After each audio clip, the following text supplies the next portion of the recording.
महाराज जी नाम जब नहीं होता महाराज जी। अब नहीं होता, नहीं बताओ होता तो नहीं, देखो बच्चा, होता तो सिद्धों का है, अपने को करना पड़ता है। बोलो राधा राधा। राधा राधा। हुआ कि नहीं हुआ? अगर ऐसे हम बराबर बोलते रहे राधा राधा राधा राधा, हॉस्टल पे रहते तब नहीं होता महाराज। नहीं बच्चा, अंदर अंदर तुम्हारी महत्व बुद्धि जब नाम में हो जाएगी तो कोई जान नहीं पाएगा। बहुत होता था, अब नहीं हो रहा महाराज जी। छोड़ो, फिर पकड़ो। बार बार हमको मन परास्त करता है, बार बार हमसे गलतियां होती हैं, तो अब हमको छोड़ना नहीं। वो छोड़ो कि पहले होता था अब नहीं होता, अब फिर पकड़ो। हम कह रहे ना पकड़ो, राधा राधा राधा राधा राधा राधा राधा राधा राधा। भगवान पिता की तरह हैं, वो हमारी हजारों गलतियां माफ कर देते हैं। फिर चलो, गिर गए तो फिर खड़े हुए, फिर चल दिए। अब शुरू करो नाम जप, ठीक है? अंदर ही अंदर अंदर अंदर। हाँ, ये जरूर कि नाम जप करते हुए किसी दूसरे को हल्का मत समझो, किसी को नीच मत समझो, अपने को अभिमान में मत लाओ। अच्छा आदमी भी देखो, गंदा आदमी, बंद हो जाएगा भजन, क्योंकि सब में भगवान बैठे हुए हैं। नाटक मंच पर वही बहुत रोल कर रहे हैं। अब ये ना समझ पाओ तो इतना तो समझ लो कि सब में भगवान है, हमको सबसे नीचे बनकर रहना है तो भजन चलेगा। तृणादपि सुनी चेन तरोरियु सहिष्णुना अमानिना मान देन, तो कीर्तनीय सदा हरि। सदा भजन कीर्तन बनता रहेगा यदि अपने को सबसे छोटा समझोगे, दूसरों को मान दोगे। जो कष्ट आवे राधा राधा सह गए तो आगे निकल जाओगे। और अपने लोग थोड़ा अहंकारी जीव है ना, तो जहाँ थोड़ा भजन साधन अच्छे चले तो लगता है ये गंदा ये गंदा, हमारी जो अच्छाई थी ना वो भी चली जाती है। इसलिए हमको सबसे नीचे, मतलब नीचे को मतलब छोटा बन के, सब में भगवान है।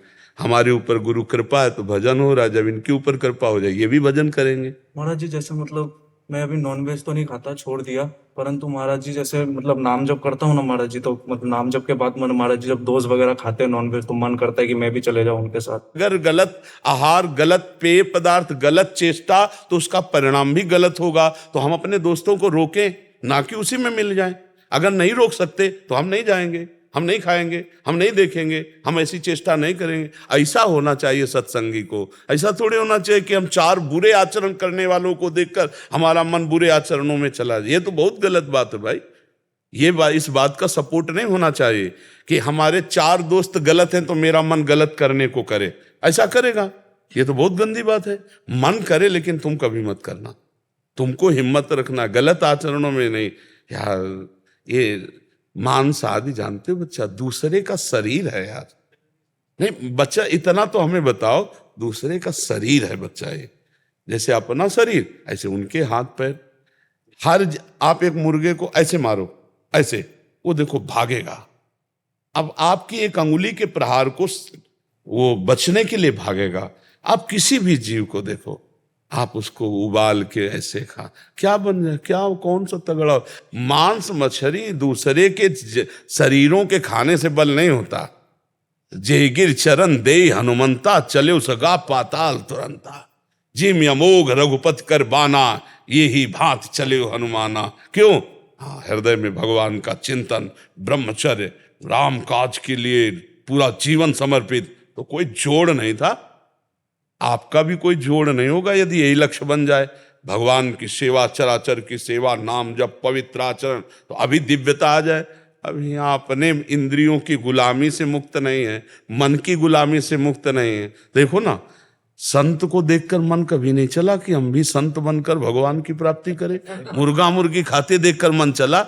हम भगत सिंह और चंद्रशेखर के चरित्र पढ़ के कभी नहीं सोचा कि राष्ट्र के लिए कभी मुझे भी अवसर मिले कि हम अपने प्राणों को बलिदान करें। हम ऐसे निकृष्ट लोगों को देखकर क्यों मन चलाएं? हम उच्च लोगों को देखकर मन चलाएं कि काश हमको भी कभी राष्ट्र के लिए प्राण समर्पित करने का अवसर मिले कि वंदे मातरम फांसी में चढ़ गए, कभी हमको भी राष्ट्र के लिए छाती में गोली खाने को मिले। ये तो बातें, मतलब अब दूसरे का गला काट के पशु पक्षियों का उबाल के खाने का मन चले तो हमें तो लगता है बच्चा धिक्कारा करो, ऐसे मन को डांटा करो। महाराज जी पहले मतलब हो गया था ना, तो अभी तो 1 साल से नहीं। कै साल के हो? 25 के हो गए? 30 के? 18।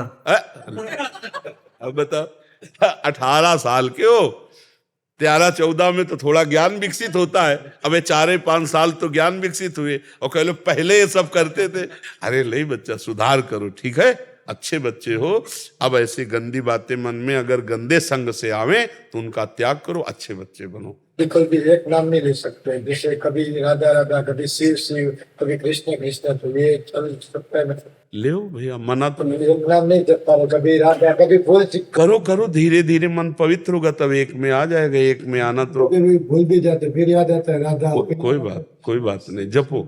पहले संसार से हटने के लिए जो नाम प्रिय हो आपको, अधिक से अधिक जितने नाम प्रिय हो। हम तो कह रहे हैं विष्णु शास्त्र नाम याद कर लो, गोपाल शास्त्र नाम याद कर लो, बार बार उनको दोहराओ। किसी भी तरह हमारा मन भगवान से जुड़ने लगे तो हमारा मंगल हो जाएगा। आप ये छोड़ो कि मुझे एक, वो पहुंच जाओगे आप एक में। अभी जो राम कृष्ण हरि शिव जो नाम आपको प्रिय लगे वो जपो और सबकी आराधना करो। धीरे धीरे जब मन पवित्र होता है तब एकाकार होता है। अब हम प्रारंभ से तो नहीं बनेगा, वो एकाकार स्थिति बाद में आई। जब हम भी शुरुआत में थे ना, स्कूल में पढ़ते थे, तो काफी चालीसा लेकर के देवी जी के मंदिर में जाते थे। गांव में शंकर जी और देवी जी के मंदिर होते हैं, तो सुबह नहा लेते थे, हनुमान चालीसा, दुर्गा चालीसा, शिव चालीसा, कई चालीसा लेके जाते और आधा घंटे 1 घंटे जो बनता हो चालीसा का पाठ करके प्रणाम करके स्कूल जाते।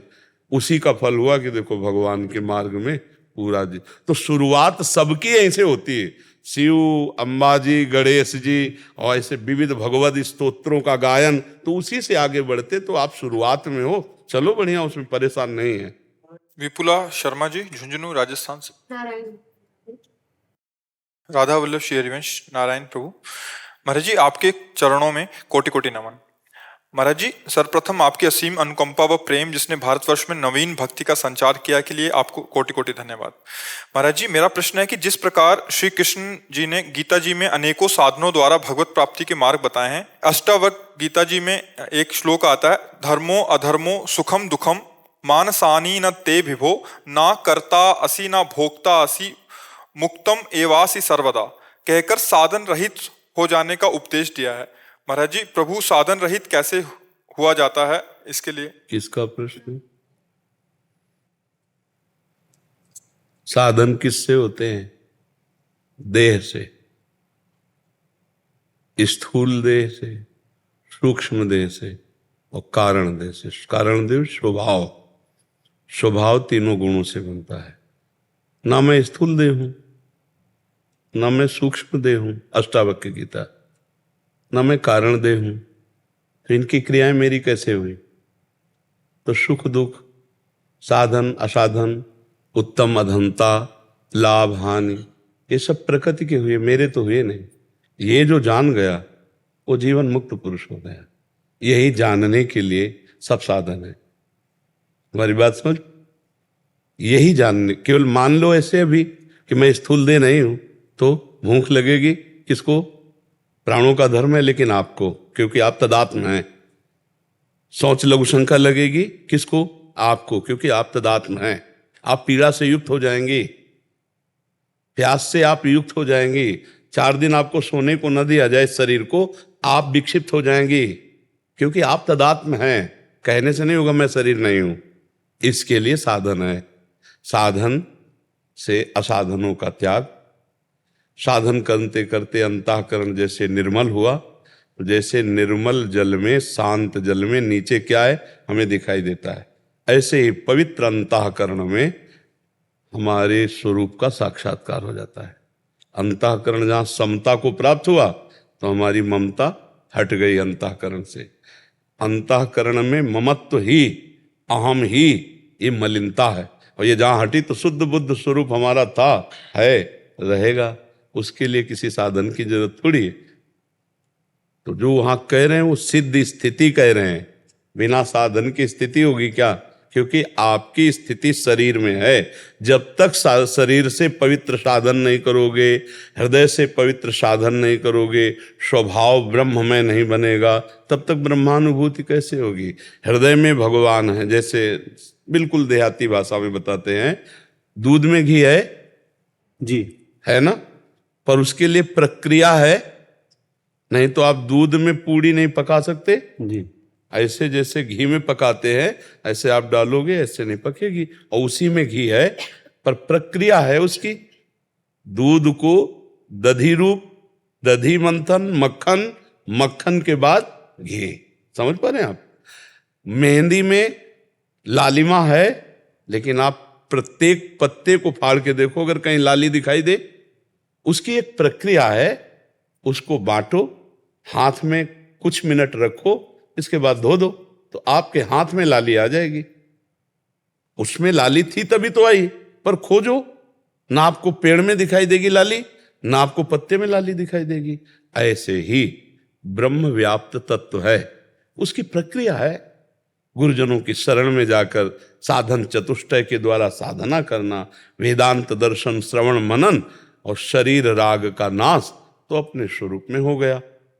अब अष्टावक्र जी सिद्ध महापुरुष उस श्लोक की बात कर रहे हैं, वो सिद्धावस्था की बात कर रहे हैं। सिद्धावस्था में कौन से साधन है? जो अपने स्वरूप को प्राप्त हो गया, अब साधन की जरूरत। साधन तो रास्ता तय करने के लिए है, जो घर आ गया उसके लिए कौन से साधन की जरूरत है?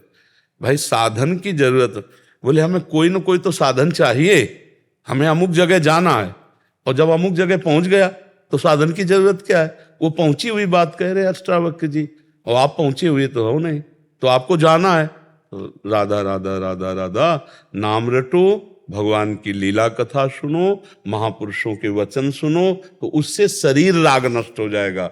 जैसे अभी कल की चर्चा में था, प्रचेता गणों ने 10,000 वर्ष तक जब रुद्र भगवान के उपदिष्ट स्तोत्र का गायन किया, तो उनका अंतःकरण पवित्र हुआ, वो आत्मबोध को प्राप्त हुए। भगवान श्री हरि का दर्शन भी हुआ और आत्मबोध को भी प्राप्त हुए। तो हमें ये चाहिए कि हमें साधन करना है। जो लोग संतों का संग नहीं करते, गुरुजनों के कृपा पात्र नहीं होते, वो इन्हीं सब बाहरी बात, तो अंदर तो समझ नहीं पाए श्लोक का भाव। बाहरी बातें जो हमें करना चाहिए वो छोड़ दिए, और जो नहीं करना चाहिए वो कर रहे हैं, और बातें ज्ञान की कर रहे हैं, अनुभूति कुछ नहीं, वो एकदम पाखंड हो जाता है। एक बात ये समझना है कि बिना क्रिया के 1 मिनट भी कोई शरीर नहीं रह सकता।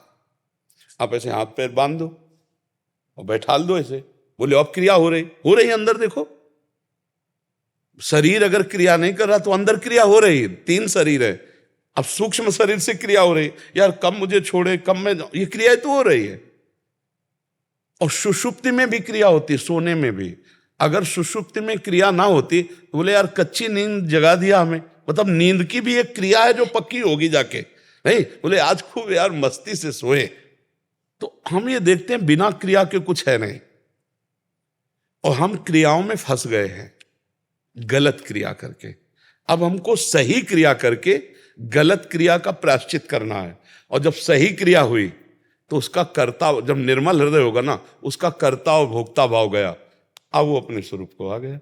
जैसे एक कांटा लग जाए तो हमें कांटा और कांटे की आकृति जैसा ही यंत्र चाहिए, और उससे जब हम निकाल लेंगे तो वो गड़ा हुआ कांटा भी फेंक दिया, और जिससे निकाला था उसको भी फेंक दिया। तो शरीर राग में हम फंसकर असद आचरण कर रहे हैं, गंदे हंसने वाले।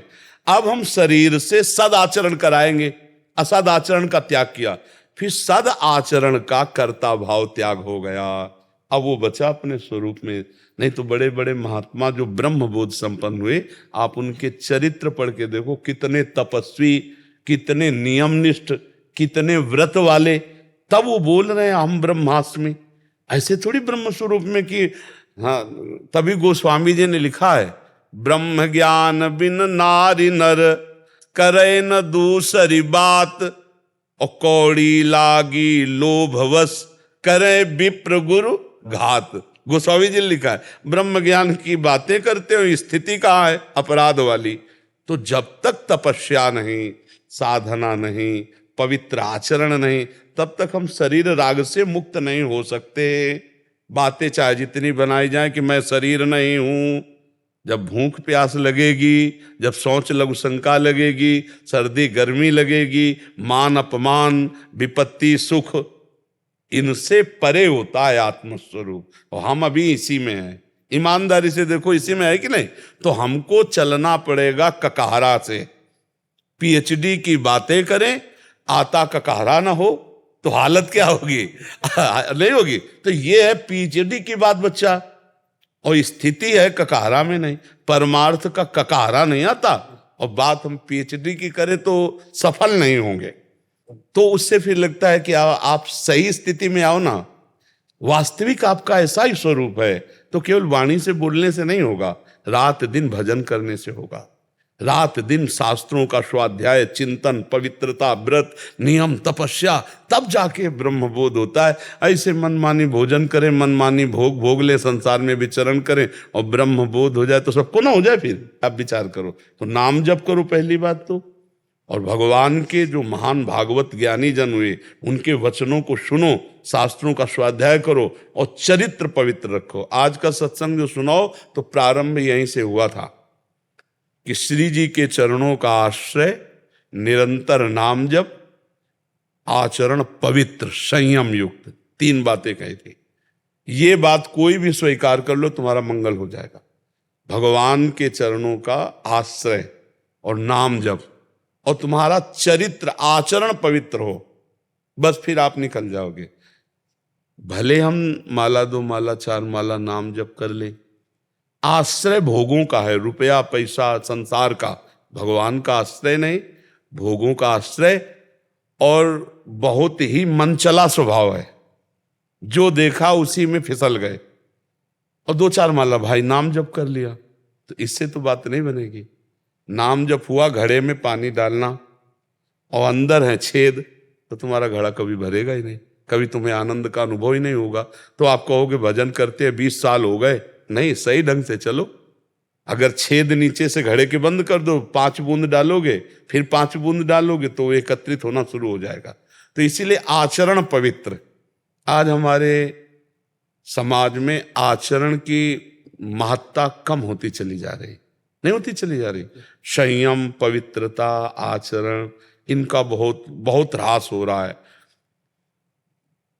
आप शरीर पवित्र रख के देखो, 1 महीना जूठा मुंह मत रखना, शरीर पवित्र रखो और ब्रह्मचर्य रह के देखो, 1 महीने में आपको ऐसा लगेगा आप देवता है। 1 महीने में लगने लगेगा, एक मतलब दिव्यता आने लगेगी। अपने लोग गंदे आचरणों में, गंदे दृश्यों में, गंदे चिंतन में, गंदे आहार में जीवन व्यतीत कर रहे हैं, तो एक पशुता सी आती चली जा रही, राक्षसी बुद्धि आती चली जा रही। नौजवान जन है कैसे कैसे आचरणों में अपने को इंजेक्शन आदि नशे में करना, माताओं बहनों की तरफ कितना राक्षसी भाव रखना। देखो घटनाएं होती रहती ना, सुनते मतलब राक्षस है ना, राक्षस पूरा राक्षस है, मार ऐसे मारा, ऐसे मारा, ऐसे, और अपनी वासना की, तो राक्षस है कि नहीं। एक मनुष्य जब धर्म से भ्रष्ट हो गया तो वो बिना सींग और बिना बड़े बड़े दांतों वाला राक्षस बन गया कि नहीं। बोले उसने ऐसा किया और मार डाला, ये क्या है, ये क्या है।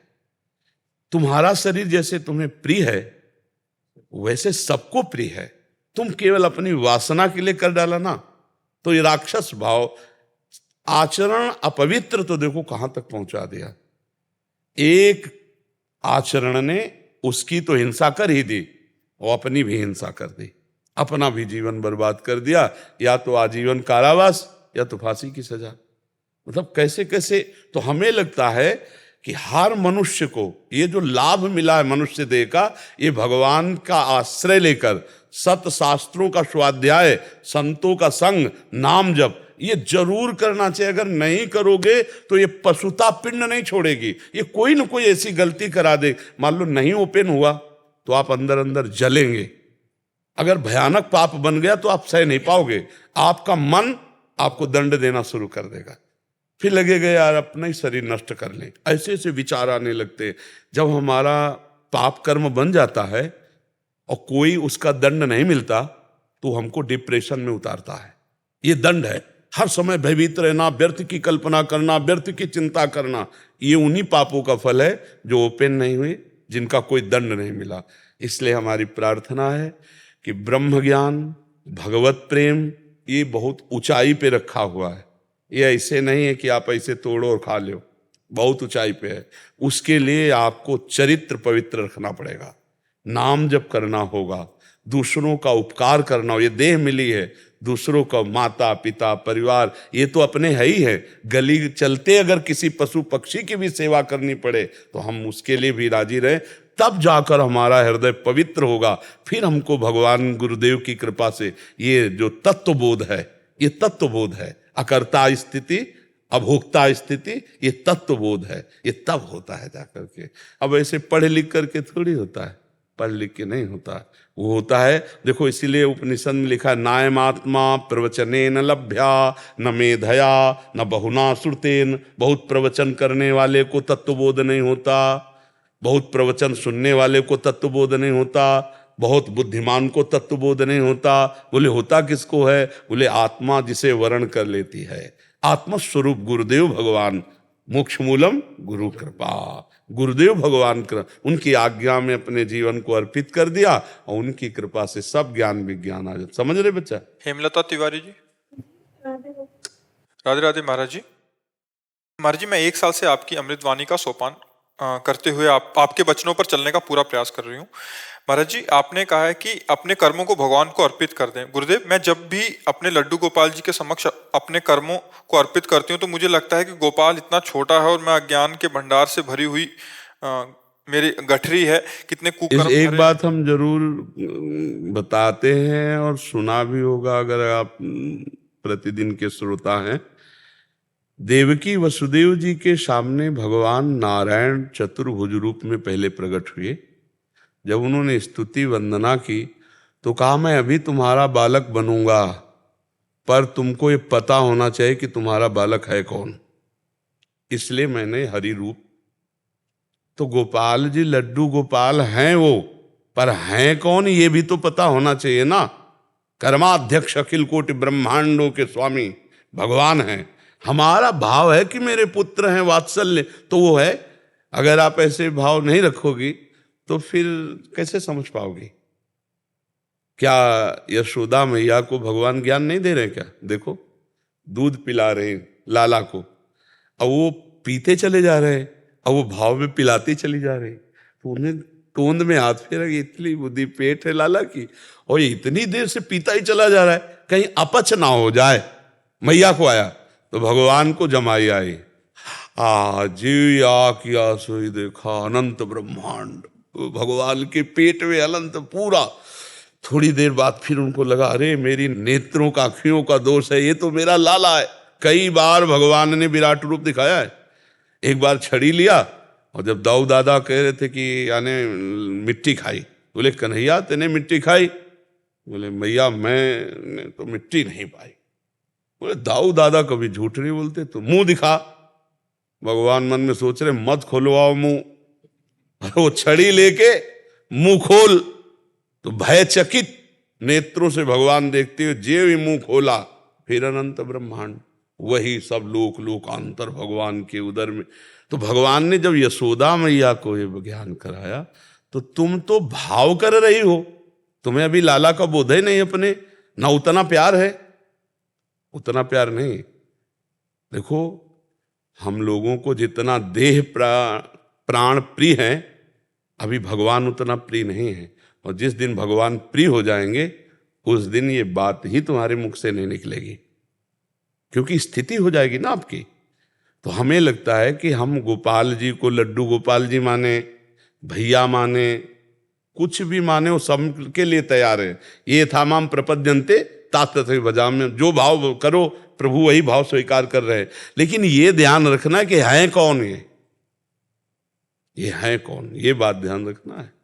कहीं भी भगवान इसीलिए प्रकट होते तो पहले भगवत्ता रूप से प्रकट होते हैं।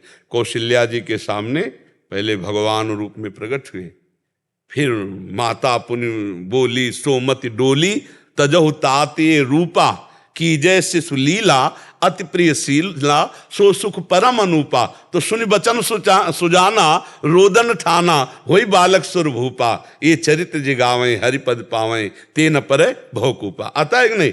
भगवान विनय सुनकर फिर रोने लगे और बालक रूप हो गए। तो भगवान बालक के रूप से सीधे क्यों नहीं हो गए?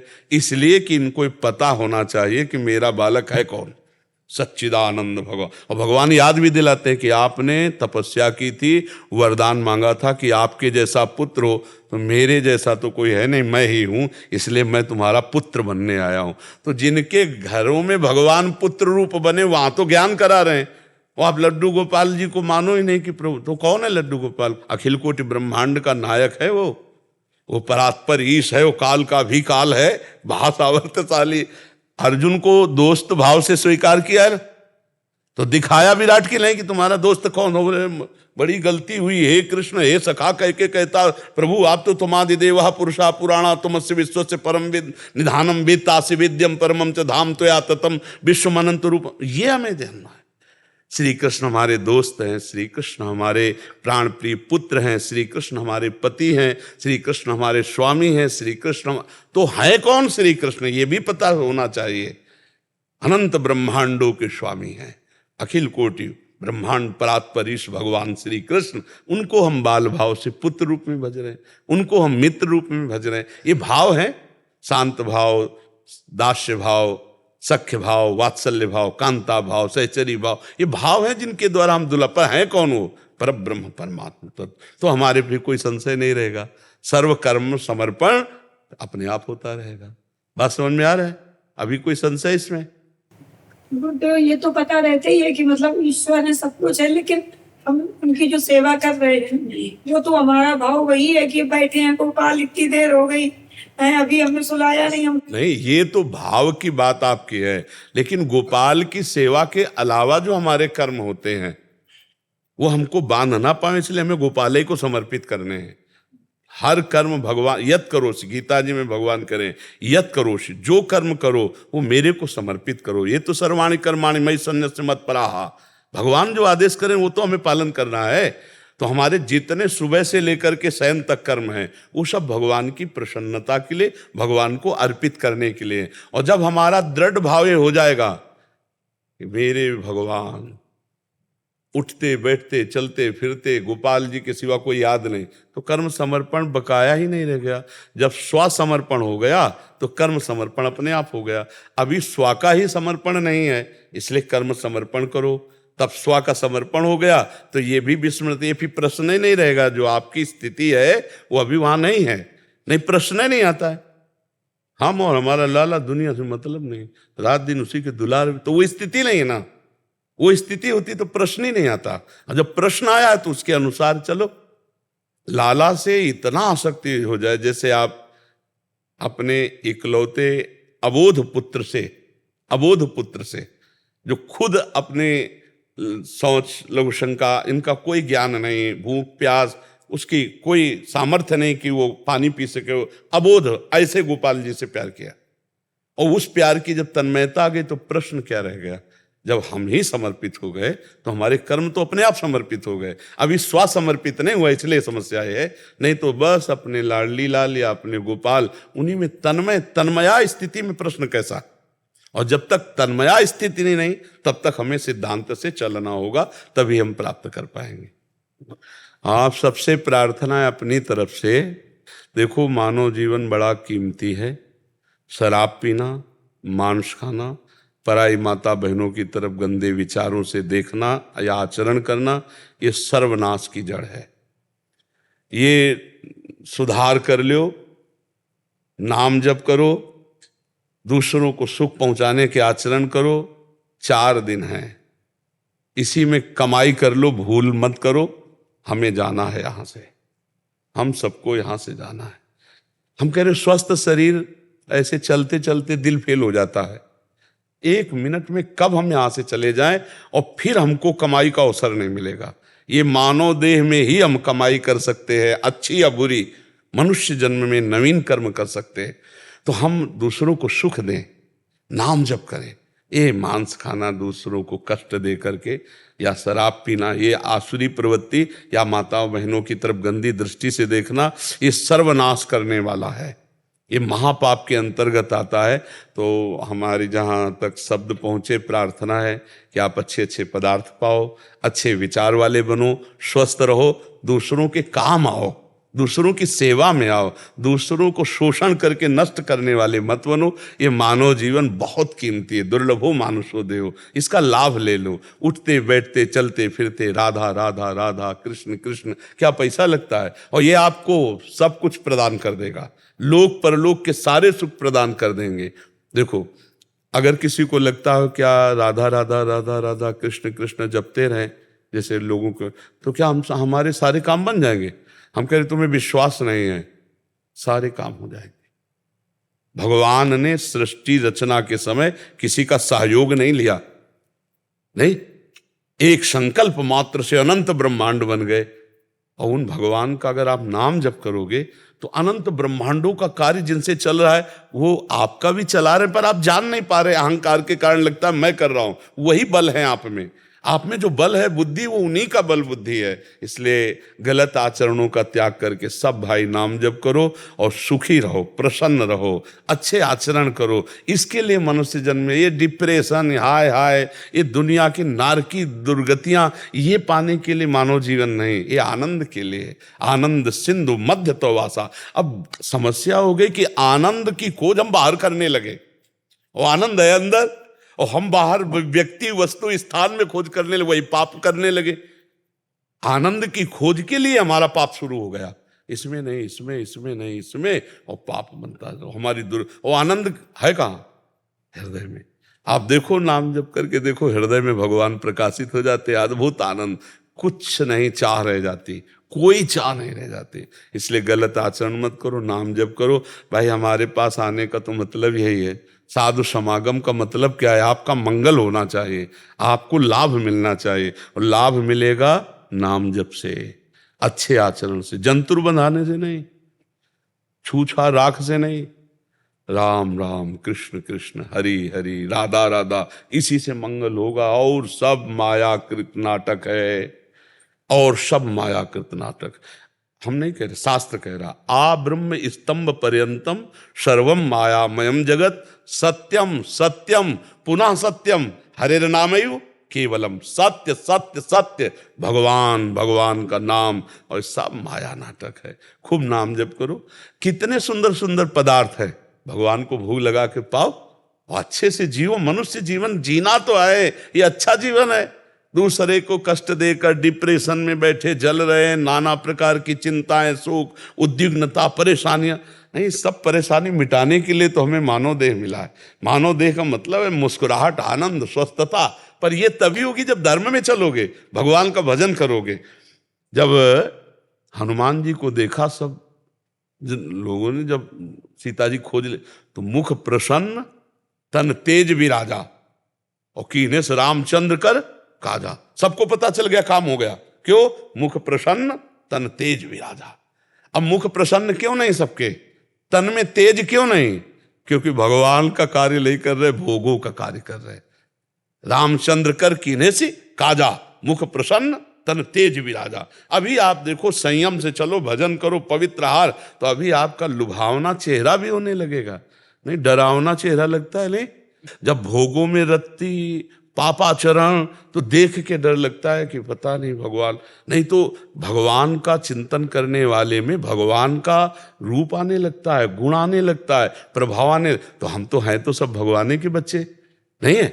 तो इसलिए हम भगवान से प्रार्थना करें कि हमारे पापों को क्षमा करें, और आगे से हम ये खान पान सुधारें, कोई गलती ना करें, तो इसी जन्म में भगवान के हम कृपा पात्र बन जाएंगे। यही प्रार्थना करनी चाहिए। अदिति त्रिपाठी जी।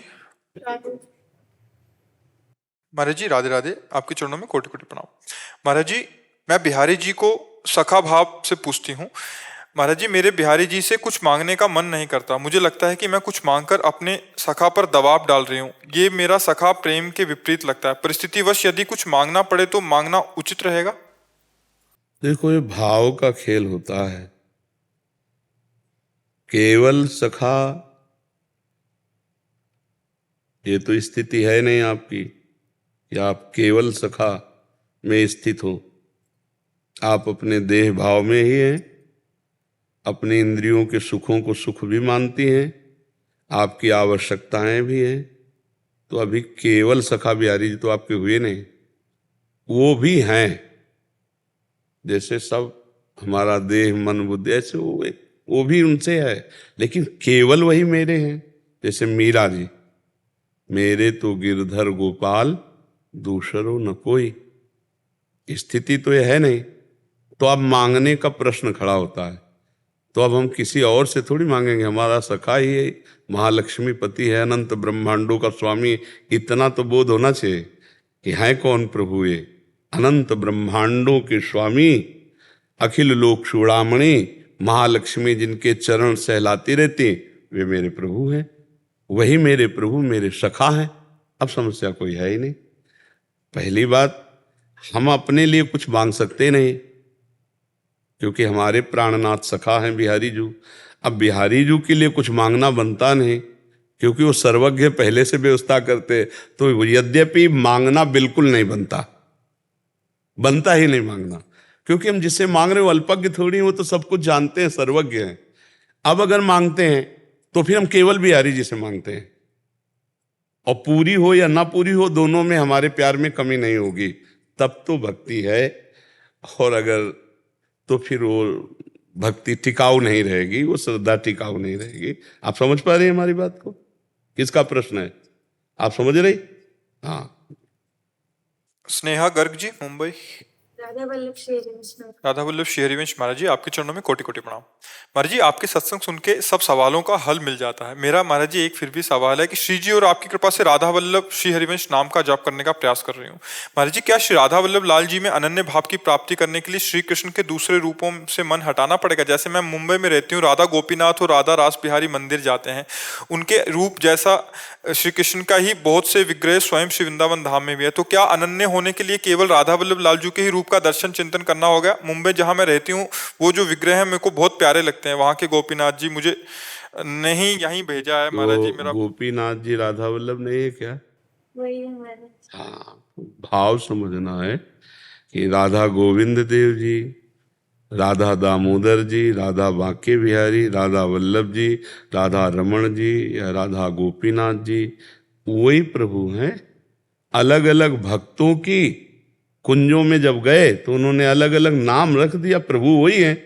गलबहियां दिए हुए गोपाल भट्ट जी की कुंज में तो राधा रमण जी, स्वामी हरिदास जी की कुंज में तो राधा बांके बिहारी, हरिवंश चंद्र जी की कुंज में तो राधा वल्लभ जी। अलग अलग महापुरुषों ने जो भगवान को दुलार किया तो अपने दुलार से नाम रख दिया, लेकिन है कौन? है तो वही प्रिया प्रीतम है ना। राधा वल्लभ जी तो घोर पापी में भी विराजमान है। ये क्रूरापि पापिनो न च सताम संभाष्य दृश्याश्चये सर्वान वस्तु तया निरीक्ष परम स्वाराध्य बुद्धिर्मम, परम स्वाराध्य बुद्धिर्मम। मेरे राधा वल्लभ लाल सब में, फिर वो तो राधा वल्लभ है ही। तो हम जहां भी देखें जय राधा वल्लभ लाल की, जहां प्रिया प्रीतम विराजमान हो राधा ही वल्लभ जी हैं। अच्छा, जो रूप है तो अभी भावना लगाने के लिए है। जो प्रभु का स्वरूप है वो इन सबसे विलक्षण है। जितने भी रूप आप देख रहे हो इन सबसे विलक्षण है। जैसे श्याम, तो श्याम सुंदर की श्यामता त्रिभुवन में किसी से प्रमाणित नहीं की जा सकती। जैसे महापुरुषों ने कहा कि ठाकुर जी के श्री अंग की कांति कैसी, बोले नील मेघ के समान श्यामल कांति। तो क्या हमने नील मेघ को देख लिया तो श्री कृष्ण के श्री अंग को देख लिया क्या? नहीं। बोले लालजू की कैसे अंग कांति, बोले केकी कंठाभ नीलम, मोर के गले की जैसी नीलिमा। तो हमने देख लिया क्या? मोर की गले की नीलिमा देख ली। तो श्याम वो ऐसे है कि ये प्रकृति, जिनके उदाहरण दिए जा रहे हैं, ये प्रकृति और वो परमात्मा, ये प्रकृति मायामय और वो सच्चिदानंदमय। सच्चिदानंदमय देह का जो सच्चिदानंदमय श्याम रंग है वो प्रकृति से कैसे जोड़ा जा सकता है? इतने सुंदर प्रभु हैं कि आज तक कोई स्याही ही नहीं बनी जो श्याम की श्यामता को, और आज तक कोई गोरा रंग नहीं बना जो लाडली जू के गोरेपन को उतार सके। क्योंकि कागज प्राकृतिक, स्याही प्राकृतिक, बनाने वाला और उसकी बुद्धि प्राकृतिक, और प्रभु चिदानंदमय। तो कैसे चिदानंद को कैसे उतारा जा सकता है? पर हम भावना करते हैं, मानी संख्या से सवाल हल करते हैं। माना ये राधा श्याम सुंदर, माना ये मेरे प्रीतम। अब जब उनका ध्यान करते, भजन करते, तो करते करते उसी में वो प्रकाशित हो जाते हैं।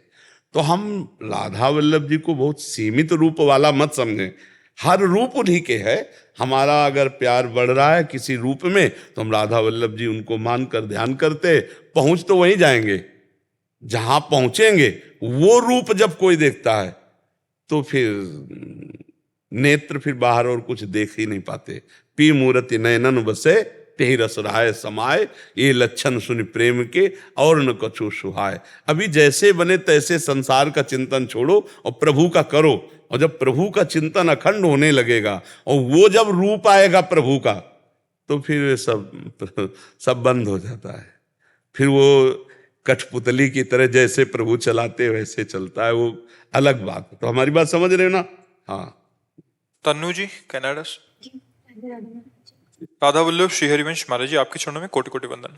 गुरुदेव, मैं कनाडा में लॉन्ग टर्म केयर मतलब अति वृद्ध लोगों की सेवा में नर्सिंग स्टाफ के रूप में कार्यरत हूँ। वहाँ इच्छा मृत्यु को सरकारी स्वीकृति दी जाती है ताकि जो लोग अत्यधिक वृद्ध व रोगग्रस्त हो उन्हें उनकी पीड़ा से मुक्ति मिल जाए। महाराज जी, एक इंजेक्शन के द्वारा इस क्रिया को हमारे किया भारत जाता है। में इसका, हमारे धर्म शास्त्रों में उसे आत्महत्या कहते हैं। जब तक जीवन है बिना किसी छेड़छाड़ के उसे भोगो जो दुख सुख आ रहा है, और काल के द्वारा इस जो विधान किया गया उसके द्वारा शरीर छोड़ो। काल का विधान, मान लो एक्सीडेंट हो जाए, ये काल का विधान है। जल में पैर फिसल गया, ये काल का विधान है। दिल फेल हो गया, रोग या आयु पूरी के जैसे काल के विधान के अनुसार, या ऐसा पाया गया है परमहंस दिव्य महापुरुषों में वो अपने, पर वो भी काल तक अपने शरीर को पूरा करते और फिर अपने जब काल की प्रेरणा देखी तो शरीर को ध्यानस्थ होकर छोड़ दिया। ऐसा ये हमारे भारतीय संविधान में तो है नहीं और शास्त्रीय संविधान में नहीं। भारतीय संविधान में तो नहीं ना, नहाने हजारों रोज मरने के लिए तैयार हो जाएगी, झंझट करता हो। तो ऐसा नहीं है, परेशानी भोगो, नहीं तो अगले जन्म में भोगना पड़ेगा। वो परेशानी तो तुम्हारी बची और ये शरीर नष्ट कर दिया। सरकारी विधान से भी खिलाफ है, भागवतिक विधान से भी खिलाफ है। हमारे यहाँ तो ऐसा संविधान है कि अगर आप शरीर छोड़ने की बात सोच रहे हो और आप पकड़े गए तो फिर आपको दंड मिलेगा। नहीं मिलेगा? बोले शरीर छोड़ना चाहता था, मतलब सुसाइड करना चाहता था, तो उसके ऊपर लागू हो जाएगा ना सजा। हाँ, तो हमारे ना शास्त्र सम्मत ये बात है और ना हमारे कानून सम्मत है। किसका प्रश्न? महाराज, इनका कहना है कि अभी जैसे बाहर रहते हैं तो वहाँ इनकी उपस्थिति नहीं भाई, हम ये नहीं कहेंगे तुम एक जैसन लगा के मार दो। नहीं, महाराज जी कहते हैं कि वहाँ रहते तो अभी इस पाप उसकी नहीं, हम इसके विषय में नहीं बोल सकते क्योंकि ये हमारे शास्त्र से विरुद्ध बात है। नहीं, अगर कोई कष्ट भोग रहा है, मान लो सड़ रहा है, तो सड़ने में उसको हम औषधि देंगे, उसकी पीड़ा ना पहुंचे ये बात करेंगे, लेकिन वो भोग ले इस शरीर से। अगर हम शरीर छोड़वा दिया तो दूसरा नए शरीर में वो सब भोग आएगा। अभी पुराने शरीर में भोग ले और पवित्र होकर शरीर छोड़कर गया, तो अब जो नया शरीर मिलेगा वो तो अच्छा मिलेगा ना, नहीं तो पुराना स्टॉक नए वाले को बर्बाद कर देगा। अब अज्ञानी जी समझते नहीं, बोले दे दो इंजेक्शन, जीवन मुक्त हो गया। जीवन मुक्त तो नहीं हुआ, वो तो कूड़ा करकट लेकर और अगले जन्म को बर्बाद कर दिया और आप बने उसके हत्यारे। हमारी भाषा में, हमारे संविधान में आप उसके हत्यारे बने, आप उसकी हत्या करने वाले बने। तो अब देख लो, जैसे हमें वहां खड़े रहना पड़ता है डॉक्टर के साथ। देखो, अनुमोदन, कर्ता, प्रेरक तीनों को बराबर पुरस्कार या दंड मिलता है। अच्छा काम, जैसे अब कोई वृंदावन के प्रेमी हैं, यार क्या बैठे रहते हो यार, कभी जाओ वृंदावन, एक परिक्रमा करके आओ, दर्शन करके आओ। ये हुआ प्रेरणा और वो चला। तीसरे ने पूछा कहाँ जा रहे हो? बोले वृंदावन। अरे बोले कितने बड़े भाग्य की बात यार, तुम वृंदावन जाओ, जाओ भाई, तुम आनंद लो। अब तीनों को बराबर फल मिलेगा, प्रेरक को और कर्ता को जो वृंदावन आ रहा है, और जिसने धन्यवाद दिया, अनुमोदन किया, वो भी। तो आप खड़ी हैं, इंजेक्शन लगाया जा रहा है, वो मर रहा है, तो आप भी उसमें सम्मिलित हैं, ना कि आप विरोधी हैं। आप सहमति से भले नहीं लगा रहे हैं, लेकिन आप वहां खड़े हैं और आपकी सहमति है। अनुमोदन माना जाएगा ना, आपका खड़े होने का मतलब अनुमोदन माना जाएगा ना, उस क्रिया का अनुमोदन हो रहा है ना। तो अनुमोदन, प्रेरक और कर्ता तीन को समान फल मिलता है, चाहे वो पाप कर्म हो या पुण्य कर्म हो। अब इस बात को आप समझिए। महाराज जी, अभी जो ऐसा आगे से नहीं करेंगे, ऐसा अंदर भाव दृढ़ हो, तो जो पीछे पाप कर्म हो गए ऐसा जो उपस्थिति हो गई, अभी कैसे भगवान की निकले? शरण में हृदय से जाओ, खूब नाम जप करो, वो क्षमा कर दे तो है। भगवान ने कहा सर्वधर्मान परित्यज्य माम एकम शरणम ब्रज अहम त्वाम सर्व पापेभ्यो मोक्षयिष्यामि मा शुचा। वो भगवान ही केवल कर सकते हैं, नहीं तो ये महत अपराधों के अंतर्गत आता है। अपने आंख से महत अपराध के अंतर बड़े पापों में आता है। किसी की हत्या करना वो बड़े पापों में। आपकी कृपा से कभी ऐसा बना नहीं कि मुझे खड़ा होना पड़ा। ये प्रश्न मेरे साथ जितनी भी भारतीय स्टाफ नर्सेस काम करती हैं वो आ नहीं सकती थी, उन सबका था। हाँ, नहीं तो उनके पास ये प्रश्न जाएगा तो उत्तर भी उसका है कि भगवान की ही शरण में पर अपराध माना जाएगा अपने यहाँ से। और सावधान रहें, धन कमाने के लिए विदेश जाने का मतलब ये नहीं कि हम पापाचरण कर लें। हमारी कुछ धार्मिक प्रवृत्तियां अलग हैं, तो भाई अपने भी धर्म की, अपने देश की कुछ मर्यादा है ना। अगर वो तुम्हें नहीं याद है तो फिर प्रश्न ही नहीं बनता। और अगर याद है तो हम कौन है, कहाँ के हैं, हमारा धर्म क्या, ये तो याद रहना चाहिए। तो हमारा कानून ना भारतीय पास करता है और ना हमारा शास्त्रीय संविधान पास करता है। तो और भी नौकरियां हैं। जरूर है कि इंजेक्शन लगवाने वाले में मतलब हो, जरूर है कि पापे कर्म वाले में हम पैसा कमावे कनाडा और जाके, बात समझना हमारी। और भी तो उपाय है धन कमाने के, हम पाप वाला उपाय क्यों करें। जैसे मान लो एक आया था नौजवान और उसने कहा हम कहीं विदेश में ये मांस बेचने का कार्य करते हैं, तो अब हम खाते नहीं हैं पर पैसे के लिए बेच, तो वही है तुम्हारे कमाने के लिए, और कर लो। हम कह रहे दूसरे की जूता साफ करके भी अगर हम पैसे कमाते तो पवित्र हैं। हम दूसरे जीवों को गला काट करके पैसा कमाने भारत से विदेश जाए कि भाई बहुत पैसा मिलता है, तो वो पैसा आपकी दुर्गति करेगा। तो ये पैसा के लिए ही तो नौकरी कर रहे हो।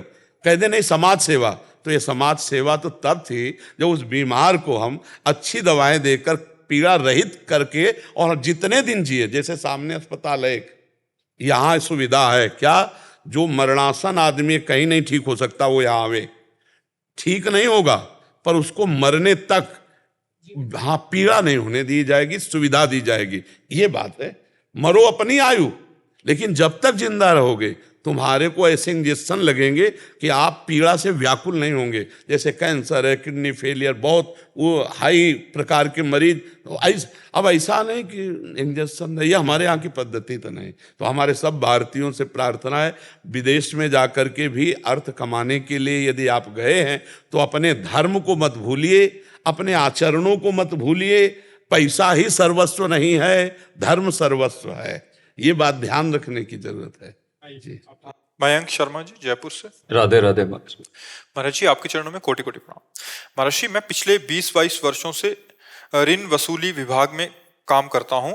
काफी लोगों का हमने मेरी उपस्थिति में ऋण समय पर ना चुकाने के कारण मकानों को खाली करवाया। जब मकान खाली करवाने के लिए जाते हैं तो उस घर में बच्चे, बुजुर्ग और माताएं बहनें होती हैं। जैसे कि मैंने बताया कि मेरा काम यही होने के कारण मेरे पास और कोई विकल्प नहीं रहता। अतः महाराज जी मेरे हृदय में कभी कभी बड़ी व्याकुलता रहती है कि आगे मेरा तो क्या समस्या ही। अब वो मतलब व्यक्ति ऋण नहीं दे पा रहा तो फिर सरकारी हिसाब किताब तो ऐसा होता ही है। पर अब उसमें आपका सहृदय है, इसलिए आपको दुख होता है कि वो सब कहाँ जाएंगे। पर देखो भगवान की 3 प्रकार की लीलाएं होती, सृजन, पालन और श्रृंगार। वही सृजन करते हैं तो वही पालन भी करते हैं, वही श्रृंगार भी करते हैं। तो अगर हम कर्म बिगाड़ दें तो वही फिर दंड विधान करने वाले बन जाते हैं, और कर्म सुधार ले तो वही पुरस्कार देने। अगर हम सरकार से ऋण लेकर समय से चुका देते तो हमें और आगे के लिए रास्ता बनता। हम इतना क्यों ऋण लिया जिससे हमारा घर, हमारा परिवार दुखी हो। थोड़ा विवेक तो रखना चाहिए कि हम उतना ही पैर पसारे जितनी हमारी चद्दर हो। हम व्यर्थ का ऋण ले लेकर के व्यापार, नौकरी ऐसे बढ़ावा, यश कीर्ति के लिए, फिर वो संभल नहीं पाता। तो फिर या फिर व्यसन आदि में फंसकर, दुर्व्यसन आदि में फंसकर। तो हमें लगता है कि ऋण उतना ही लेना चाहिए जितना हम चुका सकते हैं।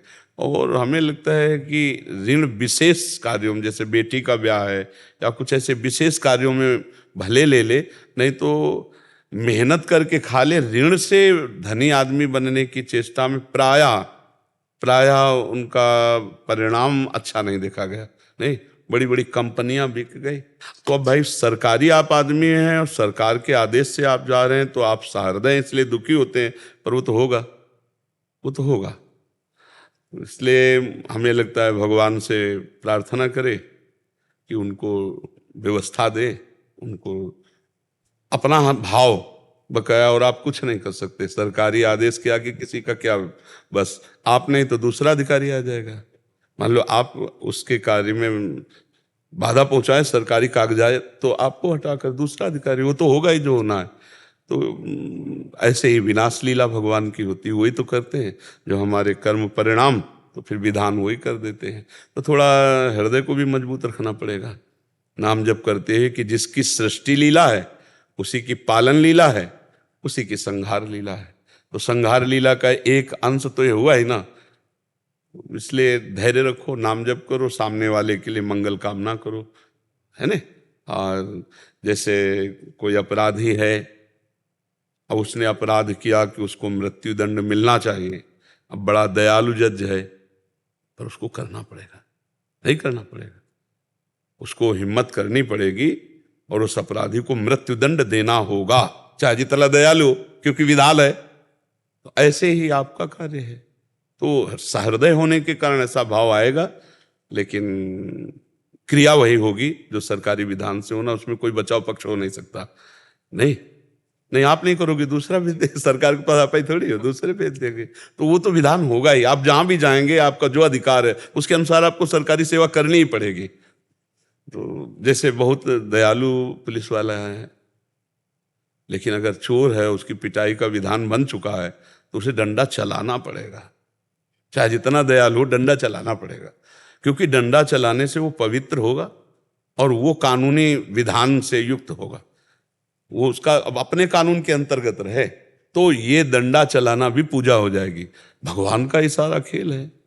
जब सामने विपक्ष में भगवान श्री कृष्ण अर्जुन के और भीष्म जी इधर, तो भीष्म जी महाभागवत है ना, अर्जुन के भी बाण मारते और भगवान के भी मार देते, और भगवान आराध्य देव है, भीष्म पितामह जी के आराध्य देव, क्योंकि लीला में जब आपने हमको ये स्वांग दिया कि हम आपसे युद्ध करें, तो फिर हम वैसे ही करेंगे।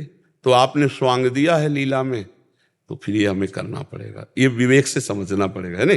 जिसके लिए जो भगवान विधान करते, प्रभु आज्ञा जेहिका जस आई, सो ते भांति रहे सुख लाई।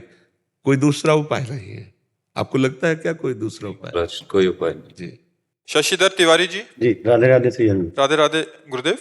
गुरुदेव, गीता में भगवान ने निष्काम भक्ति को श्रेष्ठ बताया है। हम ग्रस्त हैं, संसारिक हैं, तो क्या भगवान से संसारिक वस्तु पदार्थों को मांगना गलत? गीता में ही भगवान ने 4 प्रकार के भक्त बताए हैं, आर्त, अर्थार्थी, जिज्ञासु और ज्ञानी, और चारों को अपना भक्त कहा है, चारों को उदार कहा है, ज्ञानी को अपनी आत्मा कहा है। तो हम प्रभु से ही केवल मांगे, बस ये अर्थ रखना है। जैसे गोस्वामी जी कह रहे हैं, बने तो रघुबर ते बने, बिगड़े तो भरपूर, तुलसी और अन ते बने, ताबनि बे पे धूर। अगर मांगना ही है तो सिर्फ प्रभु से मांगना, संकट निवृत्ति करनी तो सिर्फ प्रभु से। तो भगवान ने कहा वो उदार हैं, मतलब हमारे मांगने को भी भगवान उदार कर रहे हैं, लेकिन उदार भगवान जो हमें दे रहे हैं, लेकिन वो इतने उदार हैं कि उनसे कोई मांगे तो भी उसे उदार कह रहे कि उदार है जो हमसे मांग रहा है।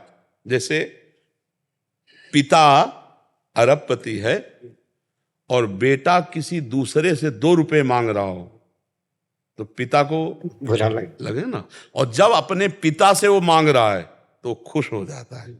ऐसे भगवान खुश होके कह रहे वो उदार है जो मेरे से मांगता है, मेरे से मांगता है। अरे ऐसे प्रभु, पर इसमें एक बात रख ले कि हमारे प्रभु सर्वज्ञ हैं, और हमने चाहा कि ये काम बन जाए, तो हमको ये प्रार्थना करने की प्रभु चाह तो हमारी ये है, पर आप सर्वज्ञ हैं, देख लो, अगर पूरी होने से हमारा आपसे बिलगाव होता हो तो कभी पूरी मत करना, आपके विरुद्ध कोई हमारी मांग हो तो कभी पूरी मत करना।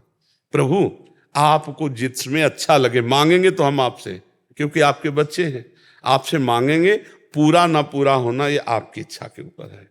आप है तो इसमें हम श्रद्धावान होकर चलते रहेंगे, नहीं तो हमारी श्रद्धा में ठेस पहुंच जाएगी। जैसे हमने चाहा कि प्रभु तो जरूर हमारी बात ये पूरी कर देंगे, और उनको लगा कि पूरी करने में ये विषय संसार में फंस जाएगा, और उन्होंने पूरी ना की, तो आपको फिर लगेगा ना कि भगवान ने मेरी बात नहीं। हम गृहस्थ हैं गुरुदेव जी, और न चाहते हुए भी भगवान से मांगना पड़ा। हम मानते हैं ये बात, क्योंकि जब तक ज्ञान नहीं होगा, जब तक ज्ञान नहीं होगा तब तक मांगना पड़ेगा। नहीं तो मालिक ठाकुर जी हैं, मुनीम आप हैं, तो घाटा और मुनाफा ठाकुर जी का, आपको क्या मांगने की जरूरत है। बात देखो, नाथ सकल संपदा तुम्हारी, मैं सेवक समेत सुत नारी। तो भगवान गीता जी में कहते हैं, तुम केवल मेरा अनन्य चिंतन करो, योगक्षेम का वहन मैं करूंगा। तो विश्वास कर लो, मांगने की जरूरत क्या है। अनन्यस चिंतयन्तु माम ये जना परिपासते, तेषाम नित्याभियुक्तानाम योगक्षेमम वहाम्यहम। तो हमें विश्वास नहीं हुआ ना वहाम्यहम का, चलो हम मांगते हैं। प्रभु ने उसकी भी छूट दी, पर हम प्रभु को छूट दे दें। पूरी हो तो जय जय, और ना पूरी हो तो जय जय। आप मंगल भवन हो, जिसमें हमारा मंगल हो वही आप करेंगे। हम लाख बार मांगे तो भी आप अपने ही मन की करना। तो हम ऐसे अगर चलेंगे तो भगवत प्राप्ति भी हो जाएगी, और हमारी कामनाएं शांत या पूर्ण हो जाएंगी। भगवान कामना पूर्ण जब नहीं करते तो उसको नष्ट कर देते हैं। वो कामना हमको फंसाने वाली होती है। हमें लगता है कि नहीं यार, इसको पूरी होने में क्या फंसते हम, लेकिन उनको पता है कई तरह की बात होती है। कभी कभी वो पिटवा कर प्रतिकूलता और विपत्ति देकर अपनी तरफ दौड़ाते हैं, क्योंकि हम लोग बड़े वैसे हैं। हाँ, मतलब हम तो देहाती भाषा में कहते हैं चिपकू स्वभाव। नहीं, छोटी छोटी विषयों में हम लोग चिपक जाते हैं कि बोले यार हम जिंदगी में इसके बिना नहीं रह सकते। कितनी ऐसी बातें हैं जिनके बिना हम नहीं रह सकते। एक पेस्ट में बोले हम तो केवल अमुक पेस्ट ही करते हैं, मतलब हमारा एक चिपकू स्वभाव है, पकड़ने वाला स्वभाव है। तो हमने क्या क्या पकड़ रखा है, आप देखो। हमें सबसे मुक्त होना इतना पकड़ रखा है कि भगवान न छुड़ावे तो जन्म जन्म लग जाए, हम छोड़ न पावे। तो भगवान हम जब शरण में हैं तो हमको विषय भी देंगे, पर हमको वैराग्य भी देंगे, क्योंकि भगवान की शरण में वैराग्य के बिना भगवत प्राप्ति नहीं होती। तो वैराग्य देने के लिए प्रतिकूलता देंगे। जैसे पुत्र से अधिक प्यार है, अब थोड़ा पुत्र का, हाँ, अब वो आपसे प्रतिकूल व्यवहार करेगा, क्योंकि आपका राग नष्ट होना है। जहां जहां आपका राग है, भगवान उससे राग रहित करने के लिए कभी कभी प्रतिकूल व्यवहार। तो अगर भक्त संतों का संग करता है तब तो उसका विचार सही दिशा में जाता है, नहीं तो गलत दिशा में चला जाता है। वो प्रतिकूल सोच जाता है, वो निगेटिव सोच उसको फिर वो भक्ति रहित कर देती है। तो हमें ये प्रार्थना आपसे करने की, मांगिए पर भगवान के भरोसे होकर परिणाम को भगवान के ऊपर छोड़ दीजिए, तो उससे बड़ा मंगल रहेगा।